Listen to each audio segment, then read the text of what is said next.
गोड अव्यक्त प्रेमातील. सुयश मांडीवर लॅपटॉप घेऊन बसला होता, पण त्याचं लक्ष नव्हतं. निशा बेडशेजारी ड्रेसरच्या आरशासमोर उभी राहून मेकअप करत होती.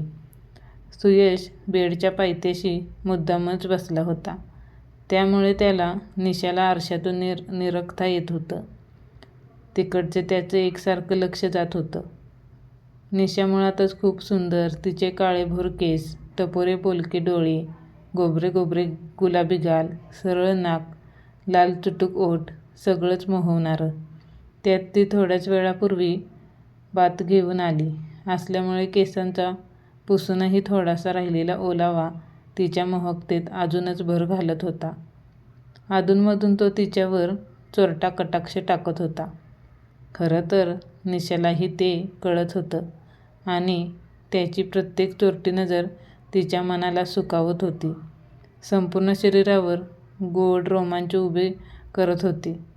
सुयशने पुन्हा मान वर करून हळूच निशाकडे पाहिले. त्याचवेळी तिनेही त्याच्याकडे बघितलं.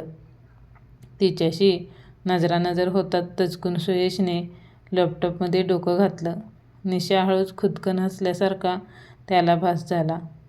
सुयश आणि निशा दोघे एकाच वयाचे, अगदी लहानपणापासून एकत्र शिक्षण झालेले, एकच शाळा, एकच कॉलेज, त्यांचे वडील चांगले मित्र. त्यामुळे वरचेवर एकमेकांच्या घरी येणं जाणं व्हायचं. त्यामुळे बालपणापासून त्यांच्यात खूप छान ट्युनिंग होतं. कॉलेजमध्ये हळूहळू त्यांचं रूपांतर प्रेमात झालं. मग एकमेकांकडे चोरट्या नजरेने बघणं, कधी चुकून स्पर्श झाल्यास चटकन दूर होणं, मनात लाजणं सुरू झालं. त्यांच्या वागण्यातला बदल सुयशच्या बहिणीच्या आणि निशाच्या भावाच्या लक्षात आला. निशा व सुयशचे शिक्षण पूर्ण होताच त्यांच्या नकळत यांनी त्याबद्दल आपल्या घरी कळवलं.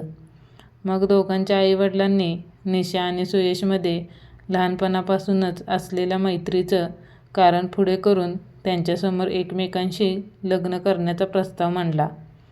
प्रेम असूनही निशा व सुयशला कधीच आपल्या भावना एकमेकांसमोर उघड करण्याची हिंमत झाली नाही. आईवडिलांना सांगणं तर खूपच दूरची गोष्ट, पण आपल्या मनातील सुप्त इच्छा इतक्या सहज पूर्ण होत असलेली बघून त्यांचा आनंद गगनात मावेनासा झाला.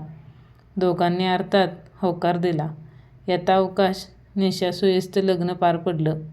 आता ते हनीमूनसाठी आले होते.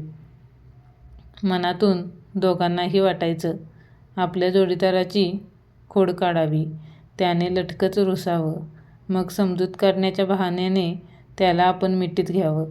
संध्याकाळी जोडीदाराचा हात हातात घेऊन मस्त आजूबाजूला भटकून यावं. हा एकांत छान एन्जॉय करावा.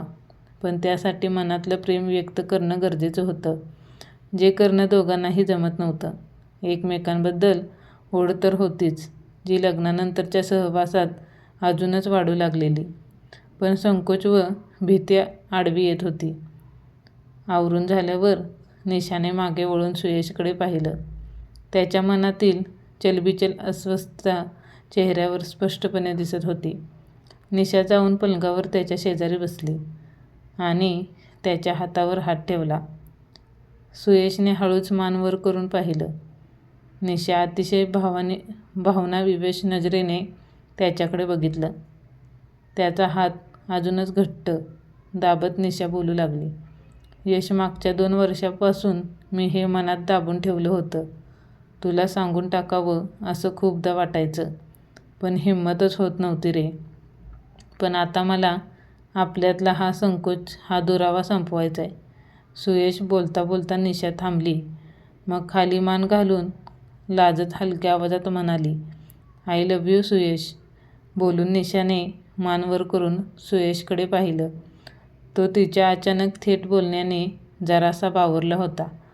लव्ह यू टू निशा, थरथरत्या आवाजात सुयश म्हणाला. निशाच्या ओठांवर हलकंसं हसू फुटलं. थोडा वेळ दोघेही भारावल्यासारखे एकमेकांच्या डोळ्यात पाहत राहिले. मग क्षणात एकमेकांच्या घट्ट मिठीत सामावले.